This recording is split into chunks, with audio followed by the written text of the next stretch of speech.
What's up, guys? This is Muscles and this is In the Studio. I'm going to make this video pretty quick and short. Today I'm going to show you how to export your track and get it ready for mastering. Um, this is a question I have pretty frequently. I do mastering work on the side as well as mixdowns, mixing and mastering.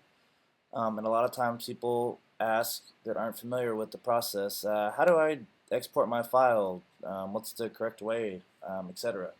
So today we're going to show you that. Here I have all my groups. This is a remix for Young Franco. This should be out in the next couple of weeks on Of Leisure. Anyways, so I already have all my groups: drums, bus, synth, or bass bus, synth bus, effects, the vocals, etc. And they're mixed, and I'm happy with them. And as you can see, I have a master chain over here that I did for myself.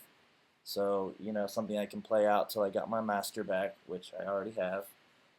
So what you're going to do is you're going to have a clean master bus. And what I mean by that is right here on your output section, your master output, turn everything off.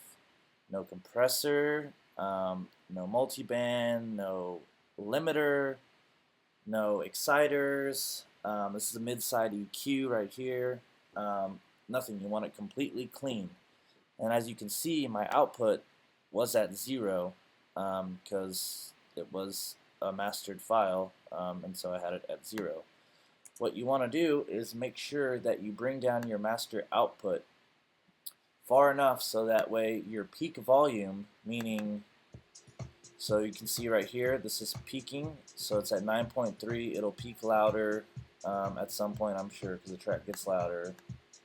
Over here, so you can see it went up. So what I prefer is at least minus 6 dB of peak headroom, because that way the mastering engineer has plenty of room to work with the track for its volume and loudness.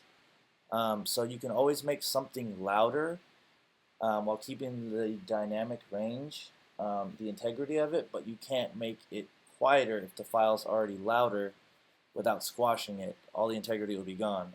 So what you want to do is basically find the loudest part of your track that you know is going to be the peak, which for me is going to be over here, I believe. It's a little further, actually. Where's that place comes in? Yeah. So it's going to be right here. I'm just going to do this right here because I know where it is, but we're going to fast forward and just keep an eye right here.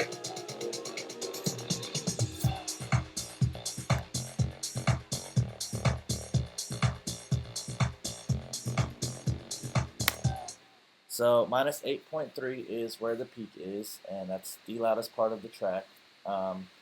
And I could bounce it right there. That's actually fine. You could give it a little bit more volume if you'd like, but the more headroom the engineer has, the easier it is for them to do their job. And plus, it just gives them more room to work with when working on the track. What I do is select all, zoom in, which I've already done. You can just give it a little bit of room beforehand, because you don't want it to start right there on the 0 mark. Just because you want to have, even if it's just a few milliseconds, it's the way compressors and the different plugins work. It helps giving it that little teeny look ahead. So just go ahead and do that. Zoom out. Go to the outro. Whoops. Over here, zoom in, and I've already done it too, and give it a little room at the end. Then just bounce your track. Command B is in Logic. File format, WAV, resolution 16-bit. You can do it in 24 if you want, but unless you're, doing a high definition project and you're hoping that all of your listeners are listening on some really high-end audiophile stuff like Macintosh or, Bowers and Wilkins speakers, the average listener won't be able to hear the difference, and most speakers won't show you the difference. Your sample rate 44.1, and why I say to do this anyways is because when you get your master file back, it will be given back to you in 16-bit 44.1 wave format. I leave dithering off. Dithering is noise shaping, basically, so you have a waveform that, you zoom all the way on your waveform and it turns into like a block that goes like that. And because it's digital, and dithering basically adds numbers, little noises in between those steps to help it smooth it out and make it feel a little more like analog or sound like it. I don't care for it. Normalize. I want to make sure that's off. You can bounce in real time if you'd like. I just leave it on offline. Then yeah, hit bounce, and that's all you have to do. And yeah, that's a quick, easy little tip guide tutorial on exporting your track for mastering. Hope you enjoyed the tutorial and hope it helps. If you guys have any questions, please feel free to leave them in the comment section and subscribe because there will be a lot more of these coming out soon. Peace.